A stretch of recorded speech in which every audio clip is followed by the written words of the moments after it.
जी देख लो, थोड़ी करेक्शन कर लो। इसमें रिफ्लेक्शन थ्रू कर्व सरफेस का डायग्राम थोड़ा गलत बनाया था, इसको ढंग से बना लेता हूँ। ऐसे यहाँ थी एक लेंस सरफेस की, यहाँ से रे आ रही थी, ये रिफ्लेक्ट हो जा रही थी।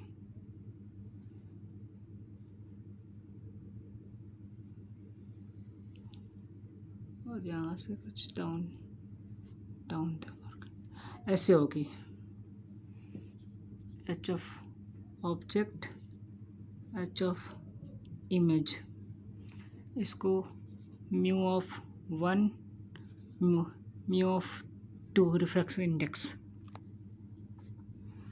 और यहाँ से यहाँ तक का डिस्टेंस v, और इसका यहाँ से यहाँ तक का डिस्टेंस u। अब फार्मूला देख लो, डिज़ाइन कर देते फार्मूले में। v ऑफ 1, v ऑफ 2, हाँ ऐसे होगी। ये डायग्राम ऐसे बनेगी। इसके लिए सॉरी, गलत हो गई थी, माफ़ कर देना हमें। अब एक उस पर बेस्ड एक क्वेश्चन देख लेते, बहुत ही अच्छा था। इस पर नहीं, दूसरे एक क्वेश्चन जो उसके पहले कराया था। अ बाई कॉन्वेक्स लेंस, कॉन्वेक्स कौन सी है? By, 2, refraction index 1.5, having focus length 20 centimetre in air. तो फाइंड करना है लेंथ इन वाटर,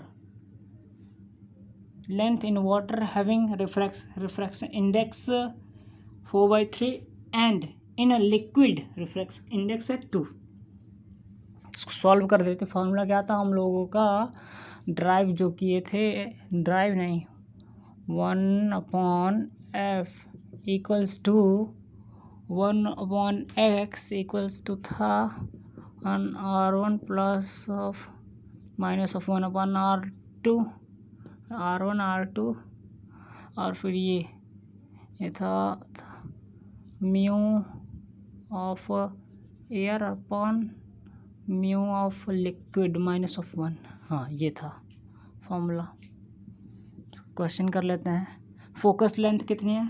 120 प्लस का by convex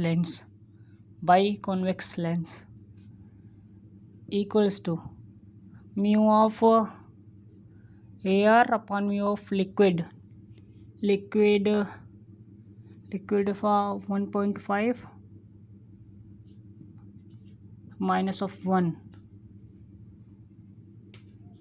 1 upon r minus 1 upon minus radius of curvature minus r हो गई।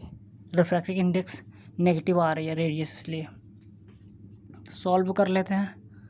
इक्वल्स 2/r, रिफ्रैक्टिव इंडेक्स कितने हाँ एफ कितने थी? 20 इक्वल्स टू 1/10। अब फोकस 1/f फॉर किसके लिए? Air, in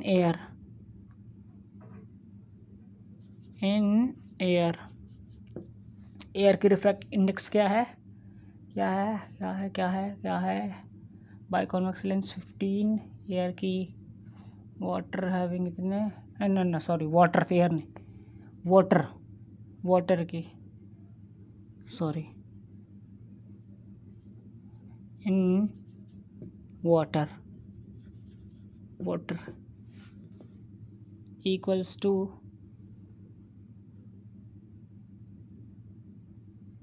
refractive index of biconvex lens 1.5 minus of 1 4/3 into of 2r 2/r equals to 3 2/2 and 1/8। Solve कर देख लेना। अब यार इतना तो कर ही सकते हो, प्लीज़ कर लेना भाई।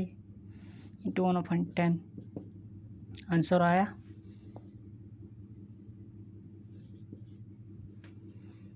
अब वाटर के लिए होगा, अब लिक्विड लिक्विड की 2, लिक्विड के लिए 2 1/10, लिक्विड के लिए 2 minus of 1, 2 minus of 1 into 2/r equals to 2 into 2 1/10 into 1/4 equals to, solve कर लेना, आंसर आएगा, बताना। अब combination and section of lens, पहले इसको जोड़ते हैं। कंबाइंड डिस्टेंस ना होगी, जैसे कि ये लेंस और ये लेंस, इनके बीच कोई डिस्टेंस नहीं है, इसलिए इसकी पहली जो ऑब्जेक्ट होगी वो दूसरे के लिए, पहले की जो इमेज होगी वो दूसरे के लिए ऑब्जेक्ट का काम करेगी, लेंस ऑफ 2 के लिए। कंबाइन कर देते हैं इसको, 1/p net 1/p1 plus 1/p2 and so on, same as a 1/f and same as a 1/v minus of 1/u equals to 1/f1 plus 1/f2 and so on, 1/f net भी लिख सकते हैं इसको। अब सेक्शन देख लेते हैं, cut करना। If cut perpendicular to principal axis aperture remain same, अगर हम इस लेंस को परपेंडिकुलर ही काटते हैं तो ये ऐसे बन गया ना, प्लस ऐसे, ये और ये ऐसे बन गया। तो पहले रे आ रही थी यहाँ से ऐसे ऐसे ऐसे ऐसे ऐसे, अब इसकी अपर्चर जो इमेज बनेगी वो चेंज होगी, वो चेंज होता है। डायरेक्शन तो सेम ही रहेगी, लेकिन इसकी जो पहले ऐसे बनती थी तो अब ऐसे बनेगी,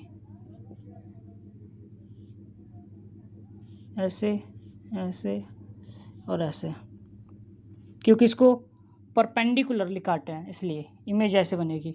and second one, if cut parallel, ये तो जान रहे हो ना इसका मतलब, parallel to principal axis, aperture change होगी, अपर्चर सेम, बस फोकस, सॉरी इसकी फोकस लेंथ चेंज हो जाएगी, अपर्चर सेम होगी, फोकस लेंथ चेंज हो जाएगी, सॉरी माफ़ करना, क्योंकि 2 लेंस थे तो अब एक ही लेंस का, जो इसकी जो पहले वाले की इमेज थी दूसरे ऑब्जेक्ट का काम करेगी वैसे ना, तो सेम इसको कट करने के बाद।